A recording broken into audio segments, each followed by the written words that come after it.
جس سورہ مبارکہ کا آغاز ہے، بڑا ہی پیارا اس سورت کا نام ہے سورۃ محمد صلی اللہ علیہ وآلہ وسلم۔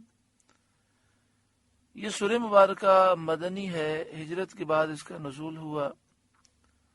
قرآن پاک کی ترتیب کے اعتبار سے اس کا نمبر 47 ہے، اور قرآن پاک نازل ہونے کے اعتبار سے اس کا نمبر 95 ہے۔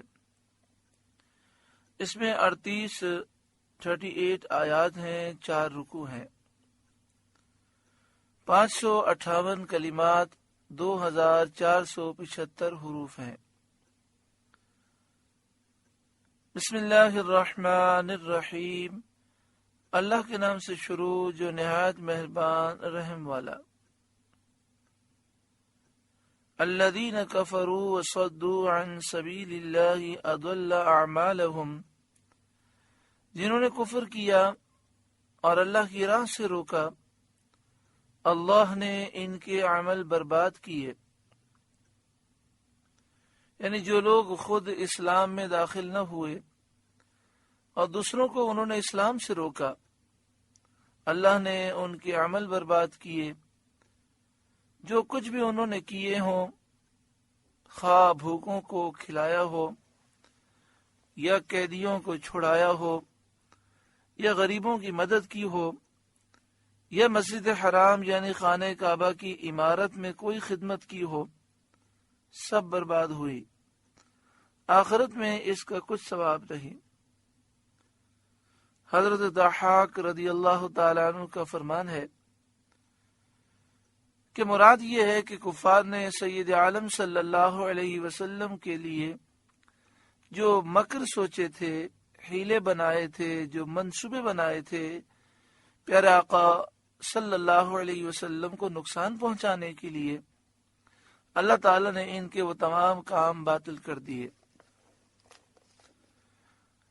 والذین آمنوا وعملوا الصالحات، اور جو ایمان لائے اور اچھے کام کیے، وآمنوا بما نزل علی محمد، اور اس پر ایمان لائے جو محمد پر اتارا گیا صلی اللہ علیہ وآلہ وسلم۔ جب نبی اکرم صلی اللہ علیہ وآلہ وسلم کا نام نامی اسم گرامی محمد احمد کسی محفل میں ہم سنیں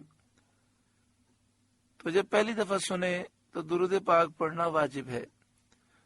بابا سے بلند درود پاک پڑھے، اللہم صلی علی سیدنا و مولانا محمد ابن عبداللہ ما ضاق امر الا وفرجہ اللہ، اور بار بار سنیں تو بار بار درود پاک پڑھنا مستحب ہے۔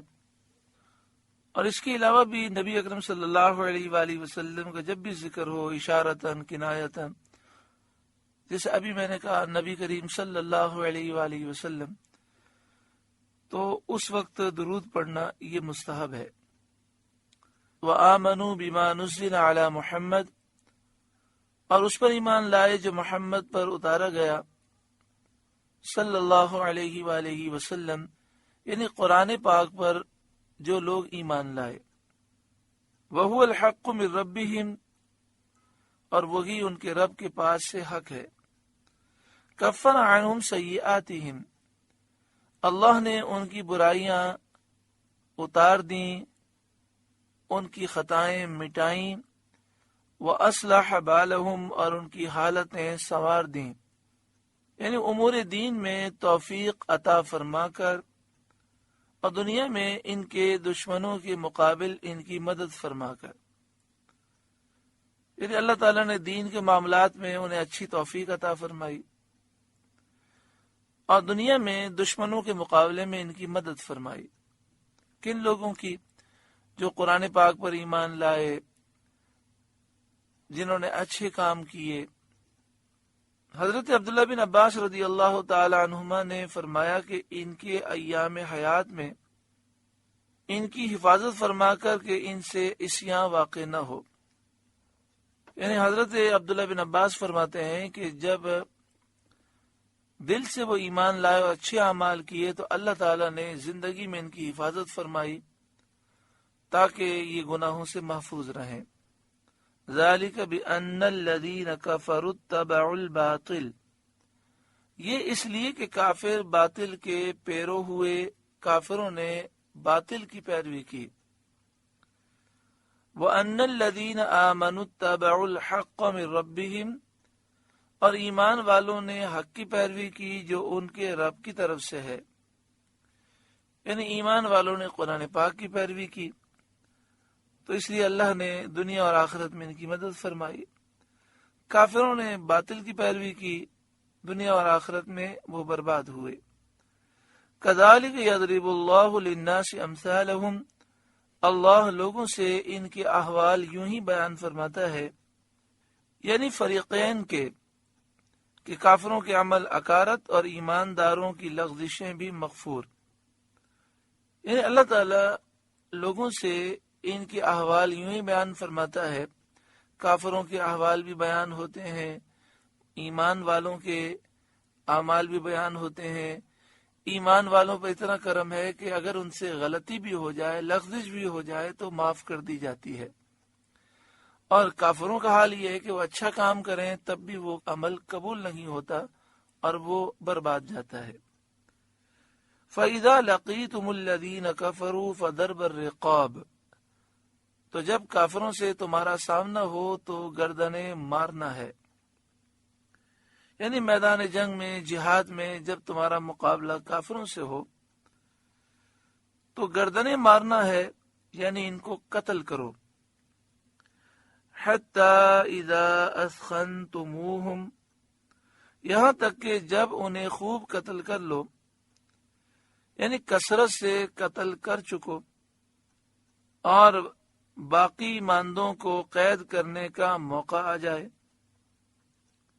فَشُدُّوا الْوَثَاقَ، تو مضبوط باندھو۔ فَإِمَّا مَنًّا بَعْدُ، پھر اس کے بعد چاہے احسان کر کے چھوڑ دو۔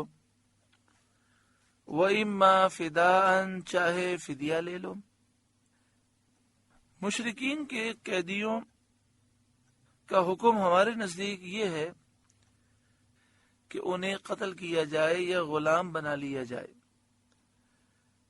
احسان کرتے ہوئے چھوڑنا اور فدیہ لینا جو اس آیت میں موجود ہے وہ سورہ برات کی آیت فقت المشرکین سے منسوخ ہو گیا۔ اس تفسیر سے معلوم ہوتا ہے کہ اب جب جنگ ہو اور جنگ کے بعد جو قیدی ہمارے ہاتھ آ جائیں دشمن کے، تو اسلامی فوج کے سربراہ کو صرف 2 اختیارات ہیں، یا تو غلام بنا کے رکھ لے یا قتل کر دے۔ حَتَّى إِذَا أَثْخَنْتُمُوهُمْ، یہاں تک کہ جب انہیں خوب قتل کر لو۔ فَشُدُّوا الْوَثَاقَ، تو مضبوط باندھو۔ فَإِمَّا مَنًّا بَعْدُ، پھر اس کے بعد چاہے احسان کر کے چھوڑ دو۔ وَإِمَّا فِدَاءً، چاہے فدیہ لے لو۔ حَتَّى تَضَعَ الْحَرْبُ أَوْزَارَهَا، یہاں تک کہ لڑائی اپنا بوجھ رکھ دے، یعنی جنگ ختم ہو جائے۔ اس طرح کے مشرکین اطاعت قبول کریں اور اسلام لے آئیں۔ ذَلِكَ وَلَوْ يَشَاءُ اللَّهُ لَانتَصَرَ مِنْهُمْ، بات یہ ہے اور اللہ چاہتا تو آپ ہی ان سے بدلہ لیتا، بغیر جنگ کے، بغیر قتال کے انہیں زمین میں دھسا کر یا ان پر پتھر برسا کر یا اور کسی طرح اللہ تعالیٰ خود ہی بدلہ لے لیتا، لیکن بدلہ لینے کی ڈیوٹی اللہ تعالیٰ نے مسلمانوں کی لگائی ہے۔ یہ سعادت مسلمانوں کے لیے ہے کہ وہ جہاد کریں اور کافروں کو سزائیں دیں۔ وَلَٰكِن لِيَبْلُوَ بَعْضَكُم بِبَعْضٍ، مگر اس لیے کہ تم میں ایک کو دوسرے سے جانچے، اس کا امتحان لے۔ یعنی اللہ تعالیٰ نے تمہیں جو قتال کا حکم دیا وہ اس لیے ہے تاکہ تم میں ایک کو دوسرے سے جانچے جنگ میں، قتال میں، تاکہ مسلمان شہید ہو کر ثواب پائیں اور کافر عذاب پائیں۔